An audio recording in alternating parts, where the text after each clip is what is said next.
Today we're going to show you how to make these shoe horns out of, this is diamond willow sticks. And Dad built these. He's going to explain how he did it. They're kind of hard to find. They're not like right in front of you. The bark is rough as can be. Once in a while you see these little indents, like here, maybe here, and a lot of these don't even show up. You don't even know they're there. They're all covered real rough, gnarly looking bark. Then you get those all trimmed down. That takes a while. I use some carving knives. I've got one that I like a lot. It's got a half round to it. And it's a blade about an inch long and about 3/8 to ½ inch wide. And you can get down in here and carve some of it, and it dips in where a regular knife doesn't dip like that does. And then what do you use to remove this bark on the areas where there's not diamonds? This is the same. Just use a regular straight knife and just scrape all the bark off. And then when you're carving this stuff, you have to be careful not to go too far. Some people, where they have a diamond like this, they'll carve away all of this stuff and have a big hole in the log, and they lost all this pretty wood that's here.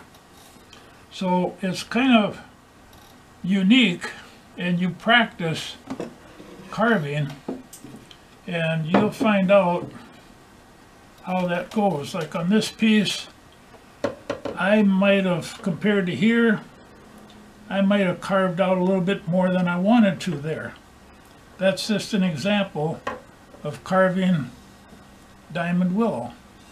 And here I left some of the extra bark on that used to be on here just because I like the looks of it, and it makes the whole piece look like a diamond willow is. You can go on the computer, go online, and you'll see this stuff.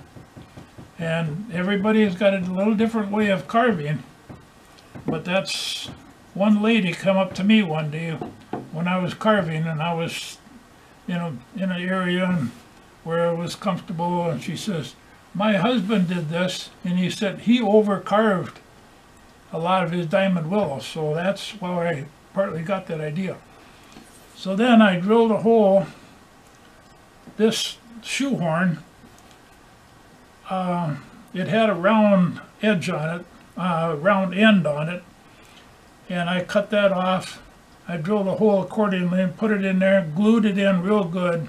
What kind of glue? And I either used I think I used caulking. And so I would recommend using epoxy. Caulking is not glue. yeah, And I epoxy would recommend epoxy. that would be good. And this is the same thing. This had a round end on it. I cut that off, and I drilled a hole about that long, put that in, put in that epoxy, which is real good stuff to use. And it's just so handy when I'm standing up. I can use this. I use it every day, 2, 3, 4 times a day. And it's just real simple. Boop, boop. And I can take off my slippers, put on my shoes, and go. And what is this on here? This is a piece of tape. Electrical It's tape? electrical tape, and I don't care for it. I'm going to take it off in the near future and put some, maybe a different color, caulking, or some such thing on here, similar to I did show the bottom. No, and I did it on the other one. Mm-hmm. See, these can be used for walking sticks.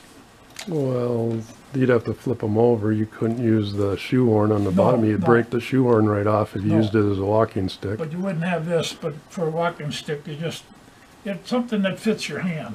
This is probably about ideal for mine, but a little bit, my hands are a little bit big. Okay, thanks, Dad. Be sure and check out my other videos. Please subscribe, like, share, leave a comment below. Have a great day.